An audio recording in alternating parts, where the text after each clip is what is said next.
Hey everyone, it is Mr. Canfield. Today we're going to be in BC and we are going to look at L'Hopital's rule. So I'm going to try going through the examples, go through the book. This is a little bit new to me doing it this way, but we'll give it a try. So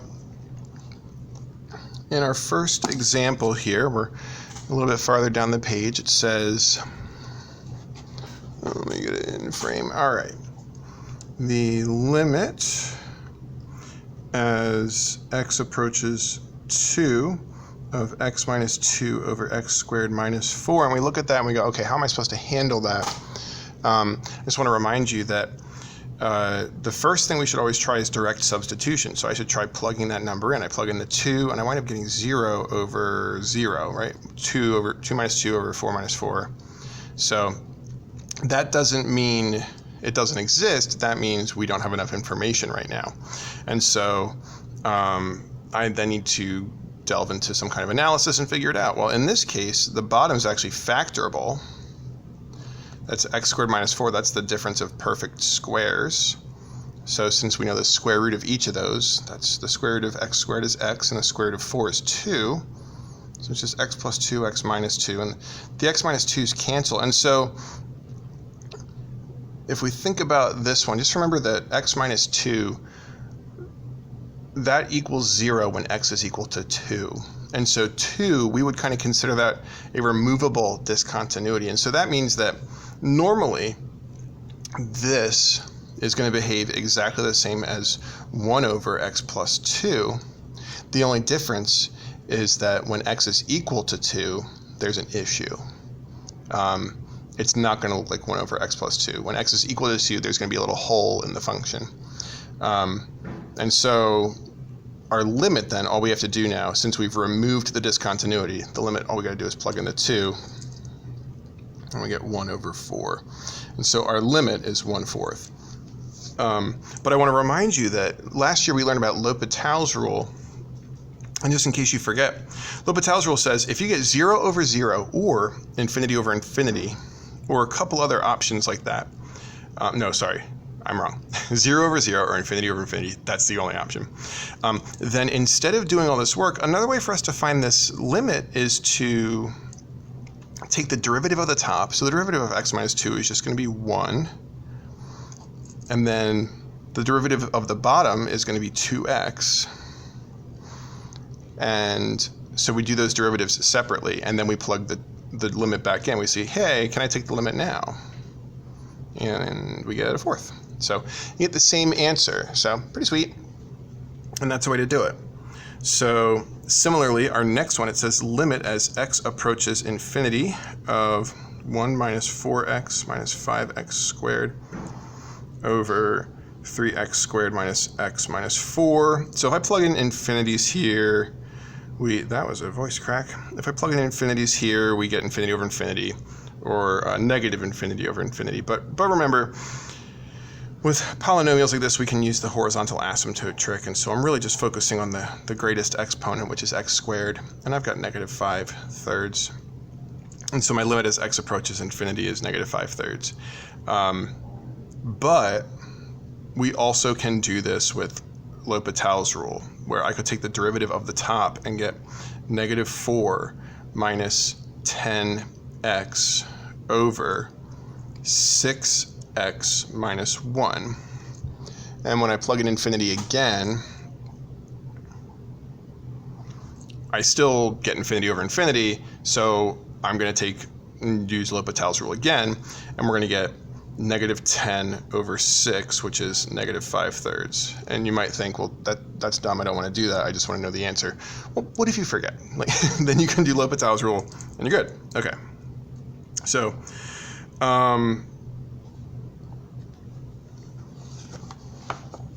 for me,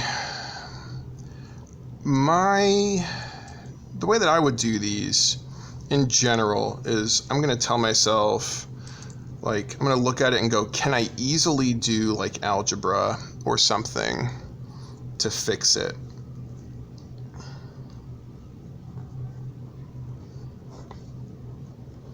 And if I can, great. If I can't, I'm going to jump straight to L'Hopital's.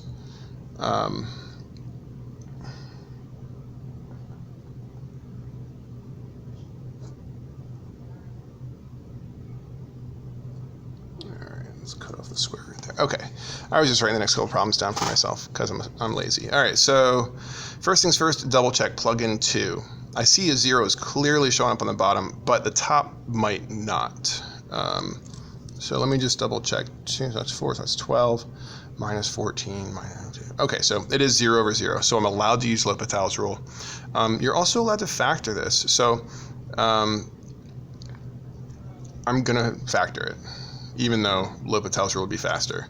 I just want to talk about factoring. So my goal with factoring this top here is I need it to, well, I need these second two numbers to multiply to 2, and I need the first two numbers to multiply to 3x squared. So the easy part is there's definitely an x with both of those. The other easy part is there's a 2 and there's a 1, because the only way to multiply to 2 is 2 times 1. Now the thing is, x times x gets us x squared. It doesn't get us 3x squared. So now I've got to figure out, where does the 1 go and where does the 3 go? Is it that way or is it the reverse? And then which one gets the plus and which one gets the minus? Oh wait, hold on. Silly me. This middle number comes from adding. We're going to add to a negative, but we multiply to a positive, which means we're going to use double negatives. So because of that, I'm going to need to figure this out. And if you're like watching this and you've already figured it out, you're probably screaming at the screen right now because I just saw how simple this one winds up being. And I'm going to throw you the trick in a second that helps us get there faster. But let's think about this. So if I need 3x squared, but I need a negative 7. So if I have the 3 here, when I FOIL this out, the 3 gets multiplied by the minus 1, and I get minus 3. Then the 2 and the 1 get multiplied together, and I would get minus 5 total. So if that had been a minus 5, I'd put the 3 here and the 1 here. But if I put the 1 here and the 3 here, then the 1x times the 3x gets us 3x squared. The 1x times the minus 1 gets us minus 1x. The minus 2 times the 3 gets us minus 6x. The minus 2 times the minus 1 gets us plus 1. So this is our factored form. And here's the giveaway. The denominator was one of these factors. This problem was built to work out. So it winds up just equaling, because the x minus 2's are going to cancel. This just equals the limit as x approaches 2 of 3x minus 1. And then we just plug the 2 in. Oh, and it's just 6 minus 1 is 5. The answer is 5. So again, L'Hopital's rule would have worked there. And I probably would have actually done L'Hopital's rule there, but it's not the only thing that we're allowed to use. So I'm just going to work through these examples. Sometimes I'm going to go slow like that because I want to make sure that I am helping you guys with stuff. All right, let's see. Negative 3. 0 on the top. That one's obvious. Then 3, so that's 9 minus 5. Okay, 0 over 0. If I remember correctly, I think all of these do actually equal 0 or infinity over the same thing, but I want to do this check every time, and you can bet that on the quiz there's going to be one where where you don't have to do L'Hopital's rule, or you can't do L'Hopital's rule, because you need to be looking for it. So the derivative of the top, super hard, 1. The derivative of the bottom, so we got the square root of x squared minus 5. So I just want to remind you that with square roots, it always winds up being like 1 over 2 square root. And then the x squared pops a 2x out front, so I like to put that on top. So minus 2 just dies. All right, so now we have 1 over blah, right? So here's the thing. I could plug in my limit right now. Before I plug in my limit, though, I want to clean this up a little bit. Remember that 1 over a fraction, or 1 over anything, means the flip of that thing. So 1 over this is really just saying,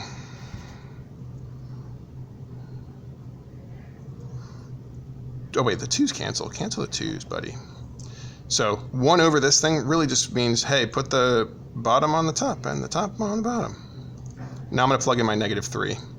So I'm going to get, let's see, that's 9 minus 5, and that's negative 3 down here. So I got negative 2/3 as my answer. So there we go. This should be kind of reminiscent of what we did last year with L'Hopital's rule. Example number 3. Now I look at that and I go, I don't care if I can factor that. X cubed plus x squared minus 8x minus 12 over x cubed plus 8x squared plus 20x plus 16. Now I don't care if I can factor this or not, because like it's just a waste of time for me to go through all that. I'm just going to L'Hopital it. But I really got to make sure. Plug in the -2, so we get -8 plus 4 plus 16 minus 12. It's 20, that's -20. Cool, so the top is 0. Then the bottom, I get -8 plus 8 times 4, which is 32, minus 40 plus 16. So we got a minus 48 and a plus 48. So 0. Okay, cool. It is 0 over 0. Wow, words. So I'll use L'Hopital's rule. I'll get 3x squared plus 2x minus 8. Derivative of the top. Derivative of the bottom. 3x squared plus 16x plus 20 equal. So now I'm taking that limit as x goes to -2. Plug in my -2. I get 3 times 4 plus 2 times -2. Why am I writing it this way? Why am I not just doing the math in my head? Is my brain falling out? I guess so. There you go, Blaze. I mean Canfield. Mr. Canfield. His name is Mr. Canfield. He does not have a first name. All right. And this, you might feel like this one's not right, because I got 12 minus 4 minus 8 over 12 minus 32 plus 20. Wait, I won't cry. I got 0 over 0. Hey, wait, 0 over 0. I can do L'Hopital's rule again. Hooray! Normally, we're not happy when we have to go to the hospital twice. So I'm just taking the derivative of the top, derivative of the bottom.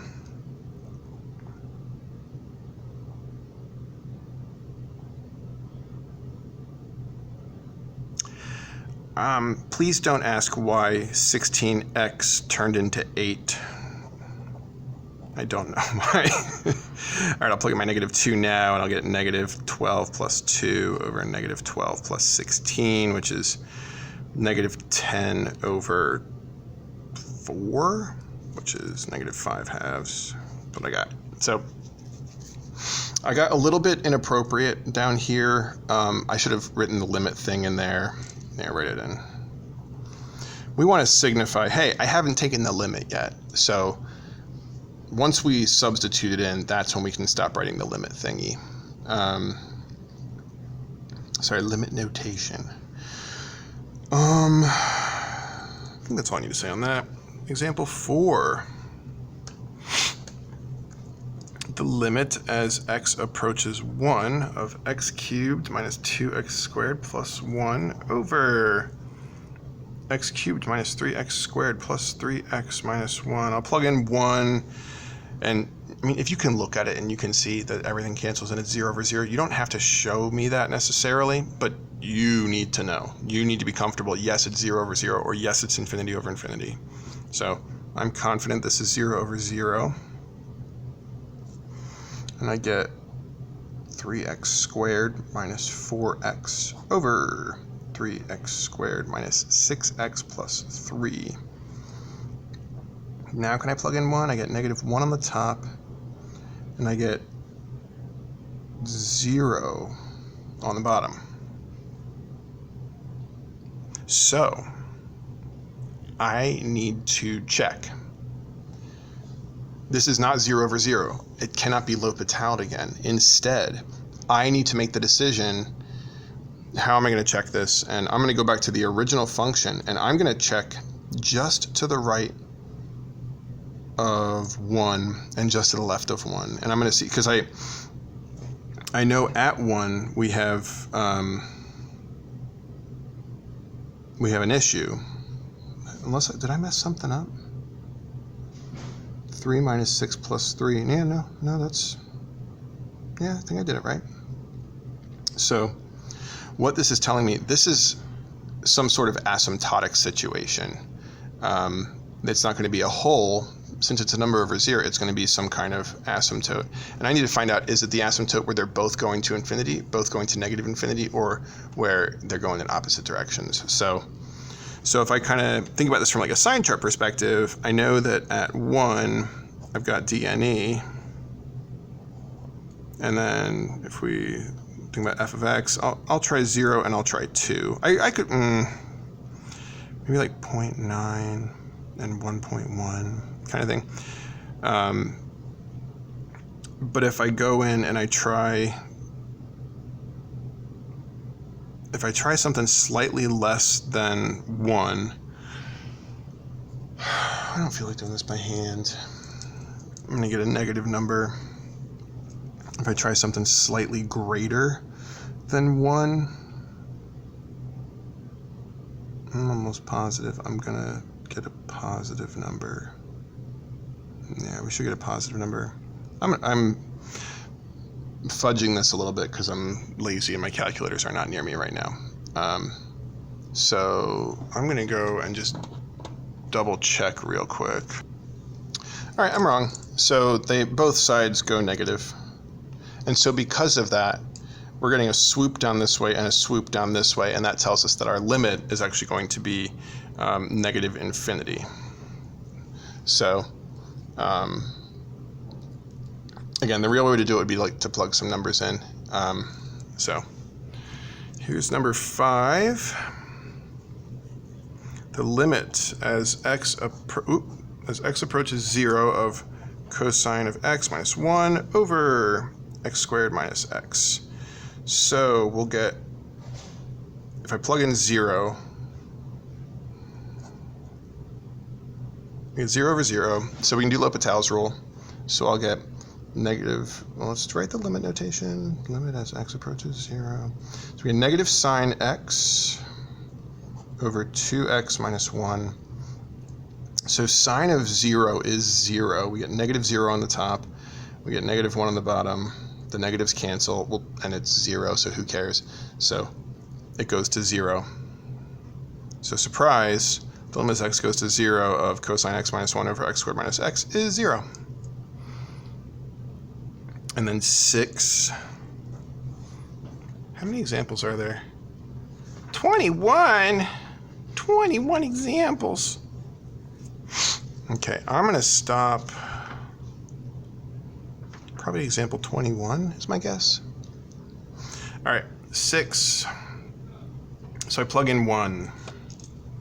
So wait, write the original problem. Limit as x goes to 1. So I know I think I said this in class. Some people don't like to write in the actual book. I don't like to write in the book because I like to give myself more room.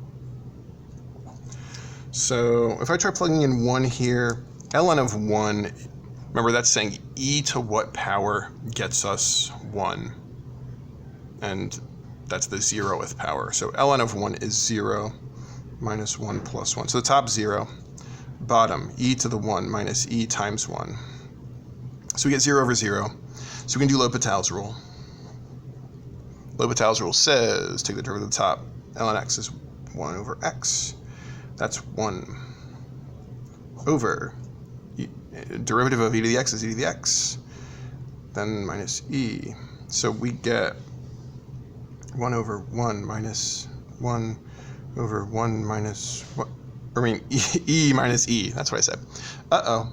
We get 0 over 0. That means I gotta do L'Hopital's rule again. But hold on. L'Hopital's rule with this mess? I don't know if I want to do that. Well, I'm gonna. So 1 over x, remember, we can think about that like it's x to the negative 1. So it's really x to the negative 1 minus 1 over e to the x minus e. Take the derivative. So the derivative of x to the negative 1 is going to be negative 1 times, or negative 1 x to the negative 2, and the top's just going to go to, the 1's going to go to 0. Derivative of the e to the x is e to the x. Derivative of that's, well, e is a number, so it's still just 0. Oh, that's actually really nice looking. Now when I plug in 1, I'll get negative 1 times 1 to the negative 2 over e to the 1. 1 to the negative 2 is still just 1. So we're going to get negative 1 over All right. Keep going. Example number 7. All right. Limit as x approaches 0 to, 2 sine x minus sine 2x over sine x minus x cosine x. Oh, great. We're going to get to do product rule in this one. So if I plug in zeros, I get 0 over 0, because that x cosine x turns into 0. So here we go. We're going to go to the L'Hopital. All right, so we get 2 cosine x minus 2 cosine 2x. Remember, the way that this works is we take the derivative of sine, which turns into cosine. We leave the inside alone, and we multiply by the derivative of that inside. Its derivative pops out. So now the denominator, sine x turns into cosine x. And then, hooray for this mess. So I'm going to take the derivative. Now, there's a minus. I'm going to put the minus and then just open up a parentheses to help me. So derivative, I do the first derivative and leave it alone, then the second derivative and leave it alone. So that's how I like to do this. Derivative of x is 1. So 1 cosine x plus, leaving the x alone, that cosine turns into minus sine x. So it's actually a minus sign there.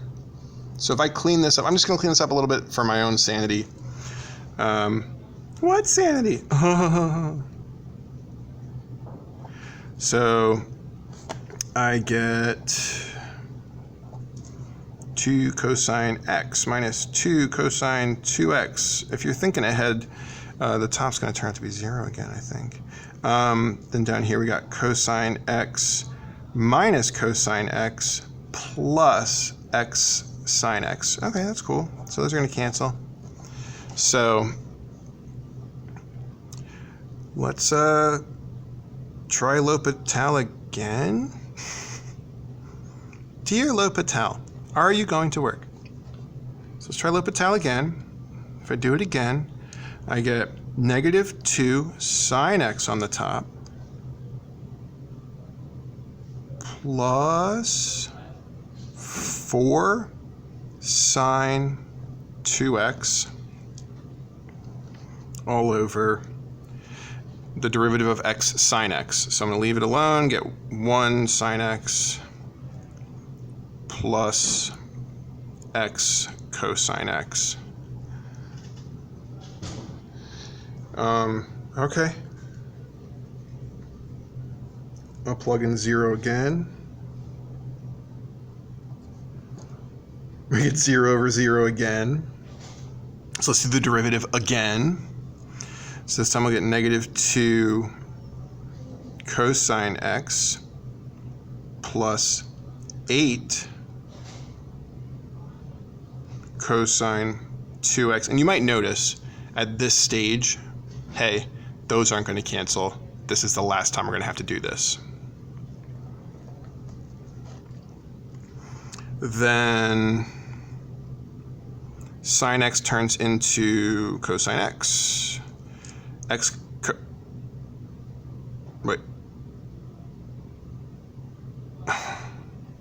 Okay, gotta do the derivative again. X cosine x. So take the derivative of the first, cosine x. Take the derivative of the second, negative sine x. So negative x sine x. So now when I plug in 0, I get, well, cosine of 0 is 1, so negative 2 plus 8 over the x sine x is 0, and then 2 cosine x, so 2. So we get 6 over 2, we get 3. You know, I'm not too upset about that. It was a little bit annoying going through all that, but you know, we got an actual number for the answer. We didn't get something silly like 0 or like it does not exist, or this wasn't an infinite loop or anything. So I'll deal with that. I'm kind of satisfied with that. 8. Limit as x approaches infinity. Oh, I see x approaching infinity and they're two polynomials, so I'm not going to do L'Hopital's rule on this one. I would much prefer to do my horizontal asymptote approach to this. Horizontal asymptote as x goes to infinity shows it's -5. I did this one earlier. All right.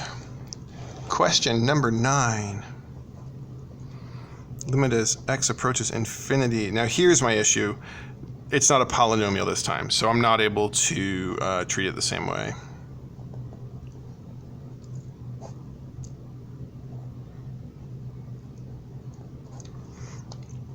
So if I look at this, I do get infinity over infinity because anything with an x in these, they're all going to infinity. So that's good. A little earthquake there, sorry. So I'll do this. I'll get 8x minus 5 over 5e to the x plus 1 over x. Ew. We still do get infinity over infinity because we get 8 times infinity over 5e to the infinity. So it's infinity over infinity, but that 1 over x, that's going to 0 because 1 over infinity goes to 0. But still, we need to include it. So we'll take the derivative again, and we'll get 8. And you might see where this is going. This is 8 over. Oh, there should have been a 5x in there. My bad. So this is 8 over 25e to the 5x minus 1 over x squared. Let me explain that real quick. So 1 over x, that is x to the -1. So when we take the derivative, we get -1 x to the -2. So then the -2 power flips it upside down, so we get -1 over x to the 2. So that's how I got that. So now, when I plug in infinity, we get 8 over 25e to the 5 times infinity minus 1 over infinity squared. So that's 8 over infinity minus 0. So 8 over infinity, the limit of this is 0.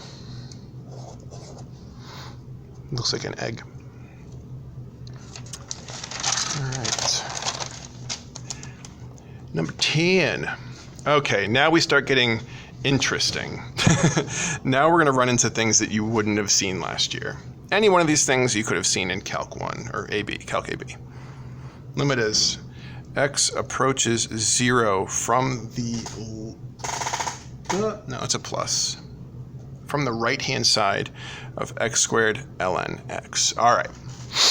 This one, the reason it says from the right-hand side is the natural log of x. I want to remind you, natural log of x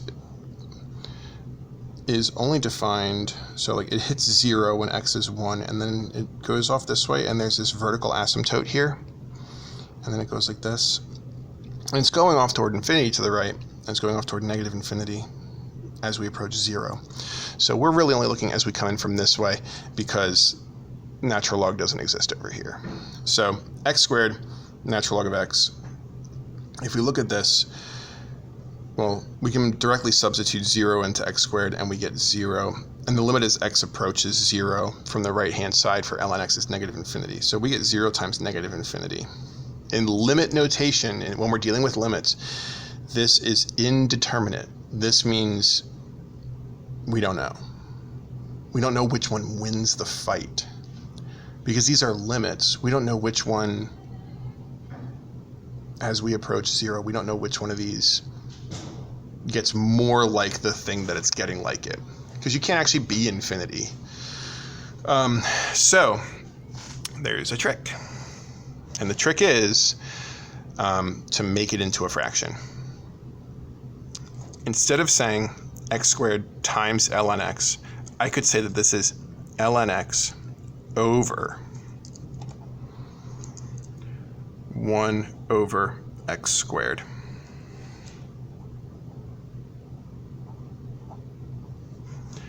Which I would imagine to some degree makes you want to die a little bit, because we're making an ugly, ugly fraction. But by doing this, and we're totally allowed to do this, and let's pause real quick. Let's talk about the logic of it. This says ln x over 1 over x squared.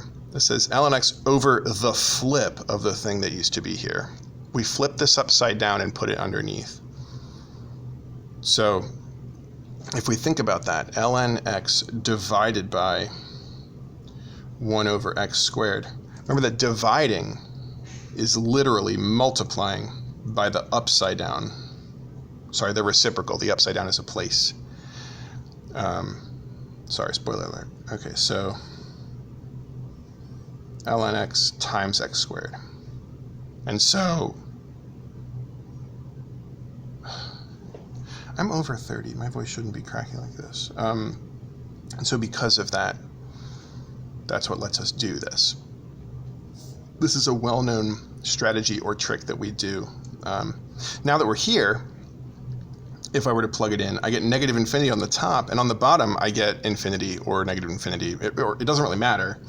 I get 1 over 0, which, and if we think about the way the x squared, they wind up going to positive infinity. So because of that, we get infinity over infinity, or the negatives, whatever. So now when we take the derivatives, the derivative of the top is 1 over x. The derivative of the bottom is, remember, this is x to the negative 2. So I could say this is negative 2 over x cubed, if that makes sense. Now, I don't really feel like dealing with this the way that it looks. And so instead, what I'm going to do is do some flippage. So I'm going to write my conclusion and then explain kind of how we get there. So I get negative x cubed over 2x. So then we're going to simplify that, then we'll be able to plug in 0 and get our answer. But the way that you handle this, and I would recommend it, like, you can totally do this. You can totally write it out side by side. You can write 1 over x divided by negative 2 over x cubed, and it will absolutely work. 1 over x times x cubed over negative 2. You get x cubed over negative 2x, and there we go. I don't recommend this. I think you are capable of going faster. If you think about this 1 over x, this is the top, this is the bottom, and this is the top, and this is the bottom. If you remember that when we're dividing these, this stays the top and this stays the bottom, that 1 stayed on the top the whole way, and that x stayed on the bottom the whole way. Down here, these ones, they traded places. So what my brain is doing is it's looking at this, and it's literally taking these guys here and it's exchanging them. It's putting the negative 2 with the x, putting the x cubed up top, and it's putting them there, and it's saving me having to write this stuff here. So again, I'd recommend doing that, but it's totally up to you. And now we're taking the limit as x approaches 0 from the right-hand side. Oh, x cubed over x. Hey, we can say this is x squared and regular 2. So this is negative x squared over 2. Plug in 0, we get our limit is 0. Ugh. Lame. So in this case, 0 times infinity did equal 0. But sometimes 0 times infinity equals infinity. There's no real way to just go, oh yeah, I know that. All right, 11. All right, 11, I'm going to do a little bit differently before we do L'Hopital's rule. All right, it says x approaches infinity. We have x times sine of 1 over x. Okay. Oh, I used my parentheses differently. Whatever. You got the paper in front of you if you're doing this with me. So we got infinity times sine of 1 over infinity. Infinity times sine of 0. Infinity times 0. So again, is this going to wind up being infinity? Is this going to wind up being 0? Let's find out. So the trick with that again, L'Hopital's rule doesn't work if it's infinity times 0. L'Hopital's rule works if it's infinity over infinity or 0 over 0. But with limits, we can kind of rewrite these. Like, I could rewrite this infinity as, so we'll keep our sine of 1 over x on the top. I'm going to put 1 over x on the bottom. So now that winds up being 0 on the top and then 1 over infinity, 0 on the bottom. So now when I take my derivatives, I'm going to get cosine of 1 over x on the top, and then the derivative of 1 over x is going to pop out, which is negative 1 over x squared. And then we'll take the derivative of the bottom, which is negative 1 over x squared. Hey, wait a minute. Goodbye. Goodbye. What's cosine of 0? The limit of this is 1. So the infinity and the 0 fight to such a degree that 1 winds up being the result. It's not even infinity or 0. So that's not weird at all. I don't know what you're talking about. You know what? I think I'm going to stop the video here. So I hope this was helpful. I will pick up at some point and finish the rest. I still need to figure out like a sign-off message or something like that.